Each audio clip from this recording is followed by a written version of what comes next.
Well, we're joined from Lancaster now by the Labour MP John Woodcock, who's chair of the party's Backbench Defence Committee and represents the constituency of Barrow-in-Furness, where the Trident submarines were built. And with me in the studio, the columnist and author Owen Jones. Owen Jones, doctors criticise health policy, teachers criticise education. What's wrong with the general wading into defence? Well, first off, this isn't about whether you support Jeremy Corbyn or not. Just want to make this clear. It's not about whether Trident or nuclear weapons are a good thing or a bad thing. It's not even about left or right. And I'd note the Conservative writer Tim Montgomery today said he agreed with the General, but didn't think a serving soldier should make these comments.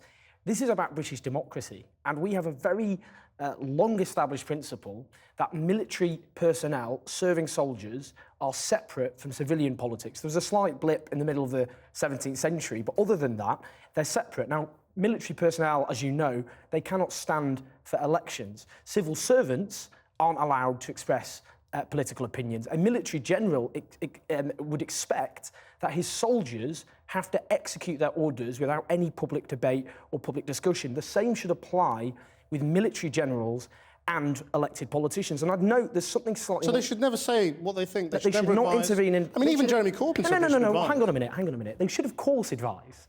And all elected politicians should expect that military generals would advise him. The issue is engaging in political debate. And there's a slightly more sinister side to this, I'd say, because during the Labour leadership debate, an unnamed general spoke to Sunday Times journalists and said if Jeremy Corbyn became Prime Minister, that there would be mutinies, and even hinted at a military coup d'etat. Now, I think myself that serving personnel, we should abide by the British constitutional principle that they stay out of politics. This is not like various Latin American countries of the past in the 70s, All right. and it's not like other countries too. Should they stay out of the debate?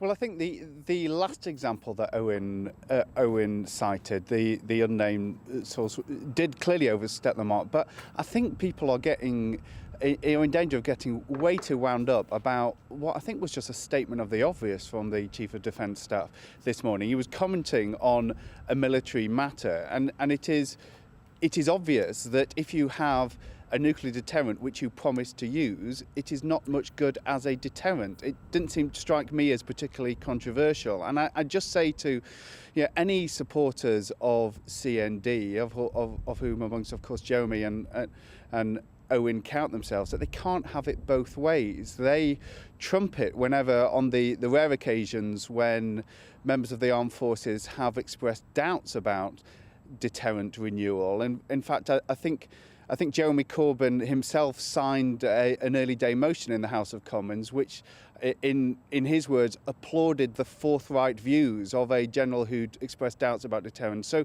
you can't, on the one hand, trumpet whenever they cast doubt on the deterrent, but then say it's completely out of order when they give what I think was a pretty factual response to a question about the value of... That's a bit awkward. Did you know that Jeremy Corbyn had signed an EDM? Well, the issue here, Christian...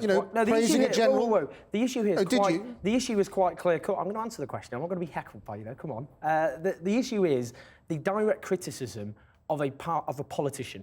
And he was talking about, and indeed, as it's been trumpeted across the press, a general worrying if Jeremy Corbyn were to become Prime Minister. These are separate issues altogether. Now, for example, if a serving general was to speak out in the run-up back in the Iraq War, I opposed the Iraq War, and was to criticise Tony Blair and say that that war should not take place, then I would oppose that, because you can't have generals intervening, criticising politicians, making it clear they would not support their election or they would worry about the consequences if they're elected. That is the sinister precedent. In other countries, military generals do get involved in politics. I would suggest... Now, you said you'd answer the question, so answer the question. I would like you... Well, I didn't know that, no, at all. I mean, I'm not sure, I don't know what the relevance is of the point I'm telling you, because the issue here is the direct criticism, not just criticism of a politician, but an army general saying it would be worrying were they to become Prime Minister. That is very wrong. And in the context, and you can't just brush this bit aside, of a military general, I don't know why there's not more furore over this,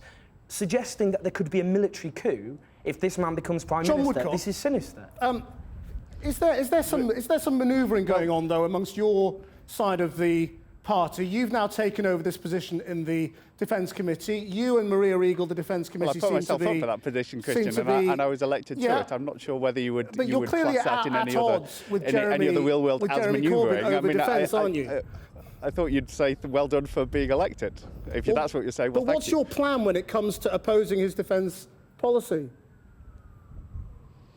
Well, the Labour Party's policy on Trident renewal is still clear. In fact, it was endorsed again at Labour's conference in Brighton in the Britain in the World document, which was passed by all the delegates there, and that was to retain a continuous at-sea deterrent, which means renewing the ageing submarines which carry the deterrent. And that policy was arrived at. It was a manifesto promise, and it was arrived at the end of a long and exhaustive process of consultation with the Labour Party's policy forum, which endorsed that. So as far as I'm concerned, that remains a policy. And of course, Jeremy was elected on a different view, and we'll go on discussing it. But the vote is going to come to the Commons, and there is a clear majority for it, which will put the project past the point of no return. We must leave it there. Thank you both very much indeed.